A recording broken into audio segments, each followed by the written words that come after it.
With recent news that Nene will most likely retire soon, it's been a great run. Out of everyone else from the 2002 NBA draft class, Nene has lasted the longest out of any other player from that class.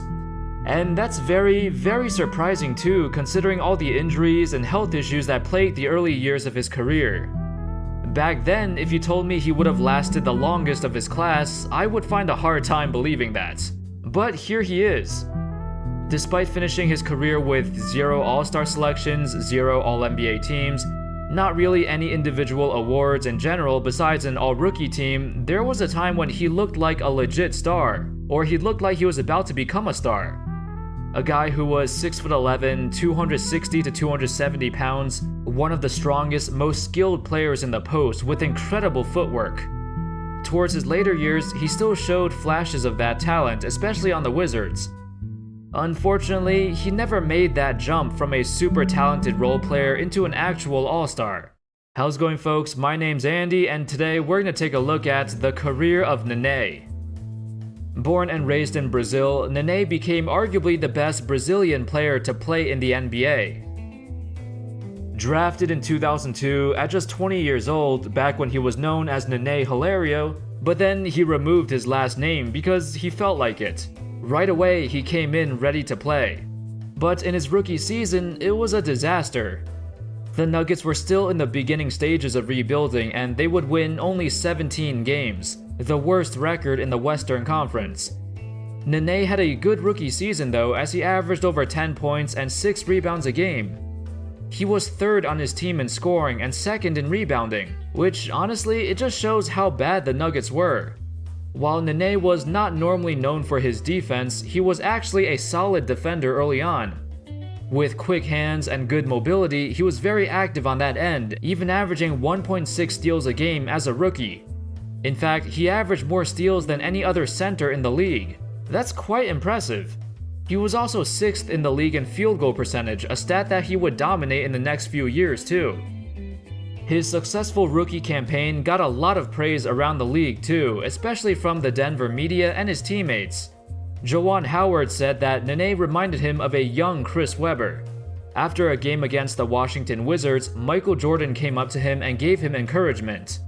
Nene said that, well, it was very sentimental. After the game against Jordan, he came to me and told me to keep working hard because I was a very talented guy. To hear it directly from the king, it means a lot. And after the All-Star game, he even mentioned my name in an interview. He praised me. That made me feel very proud. Kiki Vandeweghe, the GM of the Nuggets at the time, commented on Nene's unique skill set.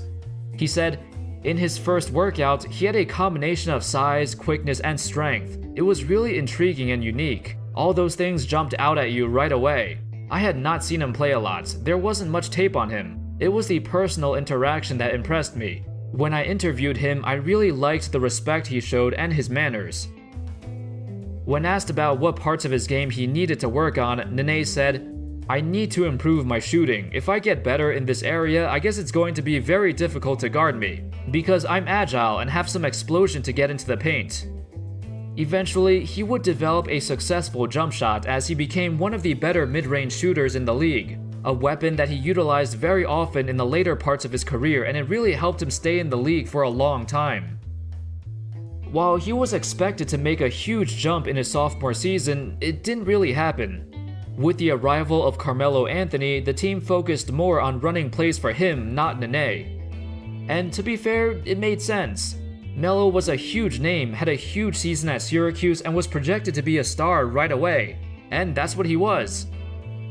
They were great friends on and off the court, but years later, Nene would say, Carmelo, man, he's a guy who could have been the best player in the league. The way he uses his body, the accuracy on his shots, the variation of dribbles and shots he has, and his low post fundamentals. But he is just too selfish. He can't make his teammates better. And if he did that, he could have been the best in the league. Oh, and if he played defense. And the thing is, pretty much all of that was true.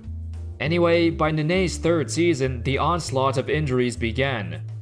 Nene suffered a sprained MCL, strained hamstring, numerous hip injuries, and also got suspended for trying to knock the hell out of Michael Olowokandi. Then in the following season, in the first game of the season, he suffered a torn ACL, causing him to miss the rest of that season. He would make a comeback in 2006-07 where he played pretty well, averaging 12 points and 7 rebounds a game. But that explosiveness, that athletic ability took a hit, and even though he was back on the court, it took years for him to regain his form. And unfortunately, it would continue to get worse. In the 2007-08 season, Nene tore a ligament in his thumb, and then later on, he discovered that he had testicular cancer. It was a scary moment in his life and for the entire team too. Coach George Karl said, "I can't deny that talking about Nene was more emotional than some other circumstances I've been presented. I think the team, I don't know what the word is, but it was a very quiet day. The game that night, the personality was introverted, introspective. It was something that George could relate to because him and his son both had cancer, but they successfully recovered. Fortunately, the testicular cancer was discovered early, and the surgery to remove the tumor was a success. He responded by having the best season of his career where he averaged nearly 15 points and 8 rebounds a game and hit over 60% of his shots, the second best percentage in the league behind Shaq. With Nene's comeback and the addition of Chauncey Billups, the Nuggets would reach the Western Conference Finals. However, it was there where Nene really struggled, as he had a difficult time scoring against the Lakers' huge front court. The Nuggets would lose the series, but over the next 3 years, Nene continued his excellent play. He averaged about 14 points and 8 rebounds, which aren't huge numbers, but he did lead the league in field goal percentage in 2011. His athleticism was also starting to come back, and he would regularly play much better against better competition. For example, in the first few months of the 2010-11 season, Amari Stoudemire was having an MVP caliber season, and he was the talk of the town. However, Nene came to town and destroyed him and the Knicks' front court, scoring 26 points on 9 for 13 shooting. While he was now healthy, he was never a serious candidate to be an all-star, even though at times he certainly played like one. His last 2 years in Denver was filled with disappointment, as they were not able to repeat the same success of 2009. Then, early in the 2011-12 lockout season, Nene would get traded to the Washington Wizards. Here, he established himself as a veteran voice in the locker room, a mentor to young guys like John Wall and Bradley Beal. Him and Marcin Gortat combined to create a formidable front court duo, the strongest, most physical front court in the entire league. Fast forward a bit to 2014, and he would help the Wizards reach the playoffs for the first time in a while. In the first round, Nene matched up against Joakim Noah, the reigning Defensive Player of the Year, and he torched him, averaging 18 points a game in that series, and it seemed like he never missed a single mid-range shot. He was on fire, and he was also way too physical down low for Noah to handle. The Wizards surprisingly won the series in 5 games.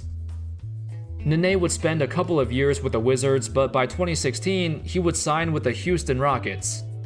At this point of his career, he was in his mid-30s and nowhere near as good as before. But there were times when he definitely showed up when it really mattered. In the 2017 playoffs, Game 4 against Oklahoma City, Nene came off the bench and scored 28 points on 12 for 12 shooting. He tied the NBA record for most field goals made without a miss in a single game. Just like with the Wizards, Nene was well respected among his teammates and the organization. At one point, James Harden even called him his mentor. Nene hasn't been a huge part of the team's rotation in his last few years, but Chris Paul has praised him for his insane work ethic and longevity, despite not really getting any playing time. While Nene never developed into the star or lived up to the expectations after his rookie year, he still had a solid career nonetheless. The injuries decimated his athleticism, and he was never the same player again. That, and in combination with the lack of opportunities playing on a team with Carmelo Anthony, Nene's career didn't go as well as planned. With that being said, he did last longer than anybody else from the 2002 draft class. He had the skill set and the talent to become an all-star, but he didn't quite reach that level. Regardless, he transformed his game as the rest of the NBA progressed. In an era where bigs started to develop better jump shots, Nene did so as well, becoming a deadly mid-range shooter. It would have been interesting if his career played out differently, if he never had those injuries and became a primary option on a team. Anyway, that's all folks, that sums up the story of Nene. Let me know in the comments what you liked about his game, and do you think he could have been an all-star if he stayed healthy? Thank you everyone so much for watching, I hope you enjoyed the video, and as always, I'll see you next time. Peace.